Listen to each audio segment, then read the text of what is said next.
Эхний мэдээлэл хүргэе. Ерөнхий сайд өөрт нь итгэл хүлээлгэх тухай асуудлыг улсын хурлд өргөн барих тухай саналаа засгийн газрын гишүүдэд хэлж, гишүүд олонхоороо дэмжсэн санал гаргалаа. Ингэснээр төрийн байгуулалтын байнгын хороо уг төслийг хэлэлцээд улсын хурлд оруулахар болж байна. Энэ талаарх мэдээлэл сэтгүүлч Мөнхтул дэлгэрүүлээ өргөнө. За баярлалаа. Тэгэхээр өнөөдөр засгийн газрын ээлжид хуралдаан болсон. За энэ хуралдааны үеэр Монгол Улсын ерөнхий сайд Лувсан намсрын оюун эрдэнэ за улсын хурлд өөрт нь итгэл хүлээлгэх энэ тогтоолын төслийг өргөн барья гэдэг энэ саналаа танхимынхаа сайд нарт танилцуулсан байна. За тухайлах юм бол Монгол Улсын ерөнхий сайд одоо ямар тохиолдолд улсын хурлд итгэл хүлээлгэх асуудлаар тогтоолын төсөл өргөн барих боломжтой вэ гэдэг дээр Монгол Улсын үндсэн хуулийн 44-р заалт байдаг юм байна. За энд бол за ерөнхий сайд улсын төсвийн болон бодлогын тодорхой асуудлаар өөрт нь итгэл хүлээлгэх энэ тогтоолын төслийг оруулал за улсын хурал 3 хоногийн дотор хэлэлцэж 10 хоногийн дотор улсын хурлын нийт гишүүдийн олонхын саналаар нь шийдвэр гардаг гэсэн ийм заалт байт юм байна. За түүнчлэн үндсэн хуулийн 44-р зүйлийн 2-р хэсэгт за улсын хурал уг тогтоолыг баталсан бол за ерөнхий сайдад итгэл үзүүлж за тухайн асуудлыг дэмжсэн тооцно. За ингэх юм бол 6 сарын хугацаа дахиад Монгол Улсын ерөнхий сайдыг огцруулах тухай асуудал хөндөгдөхгүй байх ийм одоо баталгаатай болдог юм байна. За ингээд хэрвээ тогтоолын төслийг харин батлаагүй болвол за ерөнхий сайдыг огцорсон тооцож за шинэ ерөнхий сайдыг томлох асуудлыг 30 хоногийн дотор шийдвэрлэхээр хуульд заасан байдаг юм байна. Тэгэхээр хуульд байгаа энэ одоо зүйлчлэлийг ашиглаж Монгол Улсын ерөнхий сайд одоогийн одоо хамтарсан засгийн газарт итгэл үзүүлж цаашид ажиллах нөхцөлийг бүрдүүлээч гэдэг асуудлыг за улсын хурлд одоо танилцуулахаар тогтоолын төслөө оруулцгаар болж байна. За тэгвэл ерөнхий сайдын энэ санал болон за засгийн газрын өнөөдрийн хуралдаанаас гарсан энэ шийдвэртэй холбогдуулаад улсын хурлын зарим гишүүд ямар байр суурь илэрхийлж байгааг сонссон юм а. Тэгээ энэ мэдээлэлд анхаарал хандуулаад ирээд болцъё. Урилга өгсөн нам нь ардын нам биз дээ. Ардын нам урилга өгсөн бид тэр урилгын дагуу орсон. Мөн үү? Ардын нам гар гэж байна. Бид бол учир шалтгаанаа л үннээ хэллэг гэж байгаа болохоос биш гарахгүй гэдэг зүйл бол ерөөсөө яриаггүй. Тийм учраас бол бүлэг дээр ерөнхий сайдыг орж иж нөхцөл байдал юу болсон бэ? Яагаад ардчилсан намыг гаргах болсон бэ? Энэ тухайга дэлгэрэнгүй хэлээрэй, яриараа гэдэг ийм зүйлийг хэлж байгаа. Нэгдүгээр. Хоёрдугаарт бол хоёр юмыг ялгаад харчих. Нэг нь бол хамтрал байх уу байхгүй ойлгосон.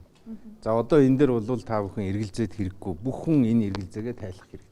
Тэгээ ер нь бол танхимын сайдуудаа яаж ажилуулах уу яаж бүрдүүлэх үү гэдэг бол Монгол Улсын ерөнхий сайдын бүрэн эрх байдаг Монгол Улсын үндсэн хууль заасан. Тэгэхээр ямар ч байсан ардчилсан намын хувьд бол улс төрийн шийдвэр гаргаад ардчилсан намын дараа ган төмөр яг энэ сайдуудаа чөлөөлөх хөргөдлөө бичээ гэдэг. Тэгээ тэрнийх нь төслийг бичгсэн үүргийг надад өгчөөд байж. За энэ хүү ардсан намын гишүүд бол за Монгол Улсын ерөнхий сайдад улсын хурал итгэл үзүүлэх хэсгээс нь үл хамаарч цаашид хамтарсан засгийн газарт ажиллахгүй гэдэг ийм байр суурин дээр хатуу байгаа гэдгээ мэдэгдэж байгаа. За тухайлах юм бол засгийн газрын хуралдааны дараа ардсан намын одоо дараа ган төмөр за засгийн газарт хамтран ажиллаж байгаа 8 сайд нараа одоо ажлаасаа чөлөөлөгдөхийг хүсэлтэд өргөдлөө өгөө гэдэг ийм одоо үүрэг даалгаврыг өгсөн гэдэг мэдээллийг за намын гишүүд сайд нарын зүгээс хэлж байсан. За ерөнхий сайдын улсын хуралд одоо өөрт нь итгэл үзүүлэх энэ одоо тогтоолын төслийг өргөн барьж байгаа үйл явцыг нь за харах юм бол за нэгдүгürt Монгол Ардын намын одоо их хурал ирэх намар буюу 9-р сард хуралдах ийм тавтайгаа за энэ хүртэл бас цаг хожиж гинүү гэдэг ийм таамаглалыг зарим одоо улс төр судлаачид сэтгүүлчид бас хэлж байсан. За ямар ч тач одоо эх 7 хоногийн одоо улсын хурлын чуулганаар хуульд заасан хугацааны дагуу төрийн байгуулалтын байнгын хороо уг асуудлыг хэлэлцүүлээд эцсийн шийдвэр гаргах нэ гэдэг ийм тавтай байна. За харин үеийн засгийн газрыг бол 1.3 жилийн одоо ийм настай байдгаа гэсэн ийм прогноз үүдэг. За тэгвэл өнгөрсөн хугацаанд Монгол Улсын зарим ерөнхий сайд нар ажлаа өгөхдөө ямар үг хэлж байсан бэ гэдгийг мэдээллийн төгсгөлд хүргье гэж утсан юм а. Би өнгөрсөн 2 жилийн хугацаанд гүтгэлэг доромжлыг бол хангалттай амссан. Дуугүй байна гэдэг нь би дороодоо дуугүй байсан биш ээ. Гагцгүй би Монгол төрийн өндөр хариуцлагатай албан тушаалыг хэрүүл тэмцэл хов живтэй хутгаж бохирдуулахыг би хүссэнгүй учраас хүлцлээ, төвчлээ 2 жил. Гэвч нэг зүйлд үнэн голоосоо сэтгэл эмзэглэж хэлэхээс өөр аргагүй байдалд хүрлээ. Аавынх нь албан тушаалыг авахын тулд охиныг нь хэрэгтэн болсон метр байнга зарладаг. Найзынхын ажлыг өгүүлэхийн тулд нөхрөлийг нь барьцаалдаг эрх мэдлийн төлөөх шунал ардчил сус байж болохгүй дээ. Бид нар оюу толгойн төслийн хувьд Монгол Ардын намын ерөнхий сайдууд байсан Баярын засгийн газрын үед Сүхбаатарын Батболдын засгийн газрын үед явсан энэ ажлыг л үргэлжлүүлж хийж байгаа засгийн газраа. Энийг бол олон дахин тайлбарлаад авах юм шаардлага байхгүй. Харин нэг рекордын тухай их ярьж ирсэн. Өнөөдөр Монгол Ардын нам маань нэг рекорд шинээр тогтоож байна. Сонгуул болохоос 5 сарын өмнө засаг огцруулах саналыг оруулж ирж байна гэдэг бол манай Монголын улс төрийн хөгжилд, улс төрийн энэ тогтолцоонд буруу жишг тогтоож байгаамаа. Энэ манай засгийн энэ түүхээр энэ буруу жишг дахиж битээ давтагсаасаа гэж үнэхээр би гүйц засаглалын 13 дахь тэргүүний хувьд бол та бүхнээс үнэхээр хүсэж байна. Манай засгийн газрын хувьд өнгөрсөн 1 жил гаруй хугацаанд Монгол улс монголчуудынхаа нийтлэг эрх ашигын төлөө чин шударгаар цаг наргүй зүтгэж ажиллалаа. Тэргүүлсэн танхимынхаа болон сайд нарынхаа алдаа оног хинтэж уулзахгүйгээр Монголын ард түмэн улсын хурлын өмнө ерөнхий сайд миний бие бүрэн хариуцсанаа.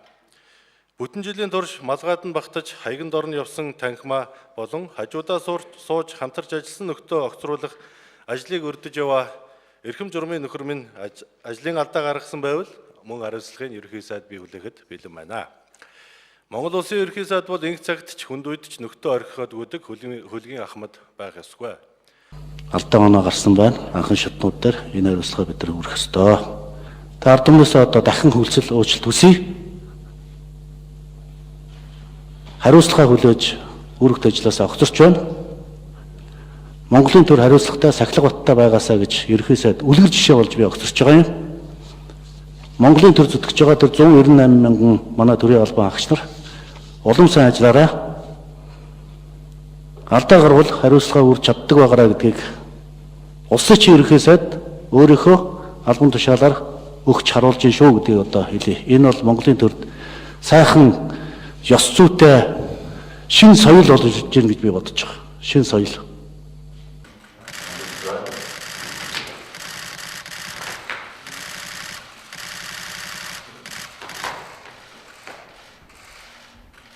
Одоо байнгын ороод